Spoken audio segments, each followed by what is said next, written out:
ಧನುಸ್ಸು ರಾಶಿ ಧನಾಗಮ ಆಗತಕ್ಕಂತಹ ಸಾಧ್ಯತೆ ಹೆಚ್ಚಾಗಿದೆ. ಹಣಕಾಸಿನ ವಿಚಾರದಲ್ಲಿ ಗಮನಿಸಬೇಕಾದಂತಹದ್ದು ಬಹಳ ಮುಖ್ಯವಾಗುತ್ತೆ. ಉತ್ತಮವಾದಂತಹ ಅವಕಾಶಗಳಿಗೆ ಅನುಕೂಲ ಇದೆ. ಆ ಅವಕಾಶಗಳು ಸದುಪಯೋಗವಾಗಲಿ, ನಿಮಗೂ ಕೂಡ ಅದರಿಂದ ಅನುಕೂಲವಾಗಲಿ, ನಿಮ್ಮ ಪರಿವಾರಕ್ಕೆ ಸಹಾಯವಾಗಲಿ, ನಿಮ್ಮ ಮನಸ್ಸಿನ ಇಷ್ಟಾರ್ಥಗಳು ಸಿದ್ಧಿಯಾಗಲಿ, ಸಮಾಜಕ್ಕೆ ಒಳ್ಳೆಯ ಸಂದೇಶ ಹೋಗಲಿ, ಈ ಎಲ್ಲ ಸದುದ್ದೇಶಗಳನ್ನು ಇಟ್ಟುಕೊಂಡಾಗ ಸಂಪಾದನೆ ಮಾಡಿದಂಥದ್ದು, ಲಾಭವನ್ನು ಪಡೆದಂಥದ್ದು ಎಲ್ಲವೂ ಕೂಡ ನಿಮಗೆ ಲಾಭವಾಗಿಯೇ ಉಳಿಯುವಂಥದ್ದಾಗತ್ತೆ. ಪ್ರೇಮಿಗಳಿಗೆ ಅನುಕೂಲದ ಜೊತೆ ಶುಭವೂ ಇದೆ.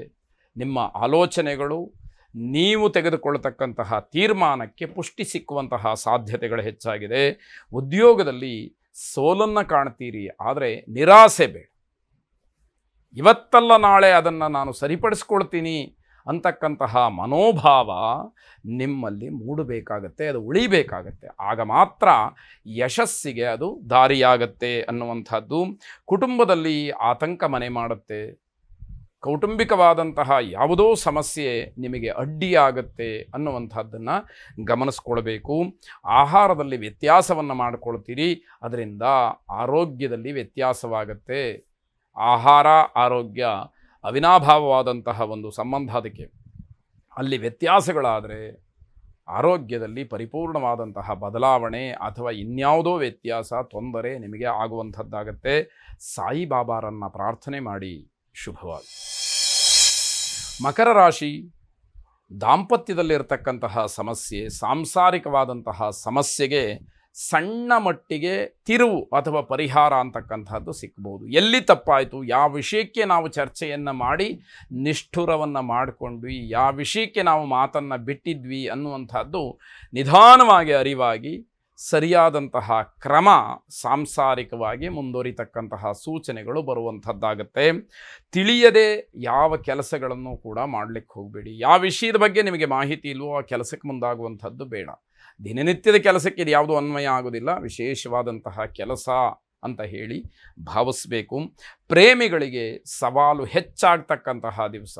ಯಾವುದೇ ಕಾರಣಕ್ಕೂ ನಿಮ್ಮ ವೈಯಕ್ತಿಕವಾದಂತಹ ಕೆಲವು ಕ್ಷಣಿಕವಾದಂತಹ ಆಸೆಗಳಿಗೋಸ್ಕರವಾಗಿ ಸವಾಲುಗಳನ್ನು ಸಮಸ್ಯೆಗಳಾಗಿ ಮಾಡಿಕೊಳ್ಬೇಡಿ. ಅದು ಎಚ್ಚರಿಕೆಯಾದಂತಹ ಮಾತು. ಸ್ವಂತ ಉದ್ಯೋಗವನ್ನು ಮಾಡ್ತಕ್ಕಂಥವ್ರಿಗೆ ವಿಶೇಷವಾದಂತಹ ಲಾಭ ಇದೆ.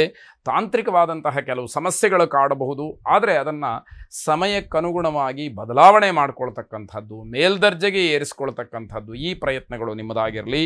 ವ್ಯಾಪಾರದಲ್ಲಿ ಅಭಿವೃದ್ಧಿಯನ್ನು ಕಾಣಲೇಬೇಕು, ಇವತ್ತು ಲಾಭವನ್ನು ಗಳಿಸಲೇಬೇಕು ಅನ್ನುವಂತಹ ಹಠ ಇದ್ದವರಿಗೆ ಹಿನ್ನಡೆಯಾಗುತ್ತೆ. ಲಾಭಕ್ಕೋಸ್ಕರನೇ ಏನೋ ಮಾಡ್ತೀವಿ ಅಂತಕ್ಕಂಥದ್ದು ಒಳ್ಳೆಯದಲ್ಲ ಅಂತ ಅರ್ಥ. ವಿಷ್ಣು ಸಹಸ್ರನಾಮವನ್ನು ಶ್ರವಣ ಮಾಡಿ. ಶುಭವಾಗಿ. ಕುಂಭರಾಶಿ ಆರೋಗ್ಯದ ವ್ಯತ್ಯಾಸದಿಂದ ಭಯ ಕಾಡುವಂಥದ್ದು. ಇದ್ದಕ್ಕಿದ್ದಾಗೆ ಆರೋಗ್ಯದಲ್ಲಿ ಏನೋ ಏರುಪೇರುಗಳಾಗತ್ತೆ, ಆತಂಕ ಸೃಷ್ಟಿಯಾಗುತ್ತೆ, ಏನಾಗಿಬಿಡುತ್ತೋ ಅನ್ನುವಂತಹ ಭಾವನೆಗಳು ಸೃಷ್ಟಿಯಾಗ್ತಕ್ಕಂಥದ್ದು. ಶತ್ರುಗಳಿಂದ ಮೋಸ ಹೋಗ್ತಕ್ಕಂತಹ ಸಾಧ್ಯತೆಗಳು ಹೆಚ್ಚಾಗಿದೆ. ಯಾರು ನಿಮ್ಮ ವಿರೋಧಿಗಳಿದ್ದಾರೆ ಅವರು ನಿಮಗೆ ಮೋಸ ಮಾಡಬೇಕು ಅಂತ ಹೇಳಿ ಕಾದು ಕುಳಿತಿರ್ತಾರೆ.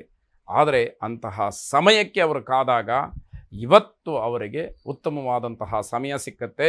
ಗ್ರಹಗತಿ ಚೆನ್ನಾಗಿಲ್ಲದೆ ಇರೋದ್ರಿಂದ ಕಷ್ಟವನ್ನು, ನೋವನ್ನು, ಸಮಸ್ಯೆಯನ್ನು ನೀವು ಅನುಭವಿಸ್ತೀರಿ ಅನ್ನುವಂಥದ್ದು. ಅಪವಾದಕ್ಕೆ ಒಳಗಾಗ್ತೀರಿ. ಯಾವುದೋ ತಪ್ಪುಗಳನ್ನು ಮಾಡಿ ಆ ಸಮರ್ಥನೆಯನ್ನು ಮಾಡಿಕೊಳ್ಳಿಕ್ಕೆ ಹೋಗಿ ಮತ್ತಷ್ಟು ಸಿಗಹಾಕ್ಕೊಳ್ತಕ್ಕಂತಹ ಪರಿಸ್ಥಿತಿಯನ್ನು ತಂದುಕೊಳ್ತೀರಿ ಅಂತಕ್ಕಂಥದ್ದು. ಮಕ್ಕಳ ವಿಚಾರದಲ್ಲಿ ಚಿಂತೆ ಕಾಡುವಂಥದ್ದಾಗತ್ತೆ. ಮಕ್ಕಳು ಯಾವುದೋ ಬೇರೆ ಬೇರೆ ಚಟುವಟಿಕೆಗಳಲ್ಲಿ ತೊಡಗಿದ್ದಾಗ ಅವರ ವಯಸ್ಸಿಗೆ ಅನುಗುಣವಾದಂತಹ ವಿಚಾರಗಳನ್ನು ಬಿಟ್ಟು ಬೇರೆ ಬೇರೆ ರೀತಿಯಲ್ಲಿ ಅವರು ವರ್ತಿಸಿದಾಗ ಮನಸ್ಸಿಗೆ ತುಂಬ ಆಘಾತವಾಗ್ತಕ್ಕಂಥದ್ದು. ಬಂಧುಗಳಲ್ಲಿ ವಿರಸ ಉಂಟಾಗತ್ತೆ. ಯಾವುದೋ ವೈಯಕ್ತಿಕವಾದಂತಹದ್ದು, ಕೌಟುಂಬಿಕವಾದಂತಹ ವಿಚಾರಗಳು ಮುನ್ನೆಲೆಗೆ ಬಂದಾಗ, ಆ ಮಾತುಗಳನ್ನು ಕಠಿಣವಾಗಿ ಆಡಬೇಕಾದಂತಹ ಪರಿಸ್ಥಿತಿಗಳು ಬಂದಾಗ ಪರಸ್ಪರವಾಗಿ ವಿರಸ, ದ್ವೇಷ ಅಥವಾ ಮಾತು ಬಿಡ್ತಕ್ಕಂಥದ್ದು, ಮನಸ್ತಾಪ ಇವೆಲ್ಲ ಬಂಧುಗಳಲ್ಲಿ ಆಗ್ತಕ್ಕಂಥದ್ದಾಗುತ್ತೆ. ಕೈ ಹಾಕದಂತಹ ಕೆಲಸಗಳ ಅರ್ಧಕ್ಕೆ ನಿಂತು ಹೋಗುತ್ತೆ. ಯಾವ ಕೆಲಸ ಮಾಡಲಿಕ್ಕೂ ಕೂಡ ಮನಸ್ಸಿರುವುದಿಲ್ಲ. ಇದೆಲ್ಲವನ್ನು ನೋಡಬೇಕಾದಂಥದ್ದು. ಸುದರ್ಶನ ಮಹಾವಿಷ್ಣುವನ್ನು ಪ್ರಾರ್ಥನೆ ಮಾಡಿ. ಶುಭವಾಗಿ. ಕೊನೆಯದಾಗಿ ಮೀನರಾಶಿ ಮಕ್ಕಳ ಜೀವನದಲ್ಲಿ ಸಮಸ್ಯೆ ಆಗಬಹುದು. ಮಕ್ಕಳಿಗೆ ಏನೋ ಒಂದು ವ್ಯವಸ್ಥೆಯನ್ನು ಮಾಡಿಕೊಡಬೇಕು ಅಂತ ಹೇಳಿ ಪೋಷಕರಿಗೆ ಆಸೆ ಆಕಾಂಕ್ಷೆಗಳಿರುತ್ತೆ.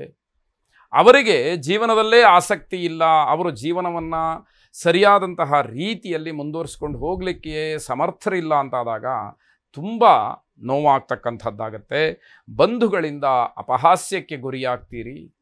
ಇಲ್ಲಸಲ್ಲದ ಮಕ್ಕಳ ಬಗ್ಗೆ ಯಾವುದೋ ಒಂದು ಹೆಗ್ಗಳಿಕೆಯನ್ನು ಹೇಳಿಕೊಂಡು ಕಾಪಾಡಿಕೊಂಡು ಬಂದಿರ್ತೀರಿ. ಆ ವಿಷಯವನ್ನು ಸತ್ಯಾಂಶ ತಿಳಿದಾಗ ಅವಮಾನವಾಗ್ತಕ್ಕಂಥದ್ದಾಗತ್ತೆ.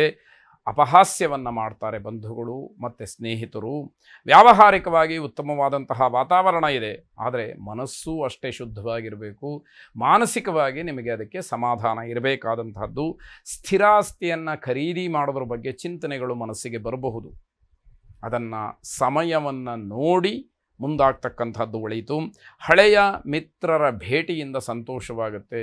ತುಂಬ ದಿವಸಗಳಿಂದ ನಿಮ್ಮ ಆತ್ಮೀಯರನ್ನು ಅಥವಾ ಹಳೆಯ ಸ್ನೇಹಿತರನ್ನು ಭೇಟಿ ಆಗದೇ ಇರತಕ್ಕಂಥದ್ದು ಇವತ್ತು ಅದಕ್ಕೆ ಅವಕಾಶ ಸಿಕ್ಕುವಂಥದ್ದು ವಿಶೇಷವಾದಂತಹ ಸಂತೋಷಕ್ಕೆ ಕಾರಣವಾಗುತ್ತೆ.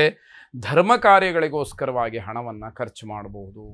ಧಾರ್ಮಿಕ ವಿಚಾರಗಳಿಗೆ ಪೂಜೆ, ಜಪ, ಹೋಮ ಅಥವಾ ದೇವಸ್ಥಾನಗಳ ಒಂದು ದರ್ಶನ ಅಥವಾ ಒಳ್ಳೆಯ ಕೆಲಸಕ್ಕೆ, ಸಮಾಜದಲ್ಲಿ ಯಾವುದಾದರೂ ಹಿತವನ್ನು ಧರ್ಮವನ್ನು ಕಾಯ್ತಕ್ಕಂತಹ ಕೆಲಸಗಳಿಗೆ ಹಣವನ್ನು ಖರ್ಚು ಮಾಡ್ತಕ್ಕಂಥದ್ದು, ಇವೆಲ್ಲದಕ್ಕೂ ಕೂಡ ವಿಶೇಷವಾದಂತಹ ಅವಕಾಶ ಇದೆ. ಶ್ರೀರಾಮಚಂದ್ರನನ್ನು ಪ್ರಾರ್ಥನೆ ಮಾಡಿ. ಶುಭವಾಗಲಿ.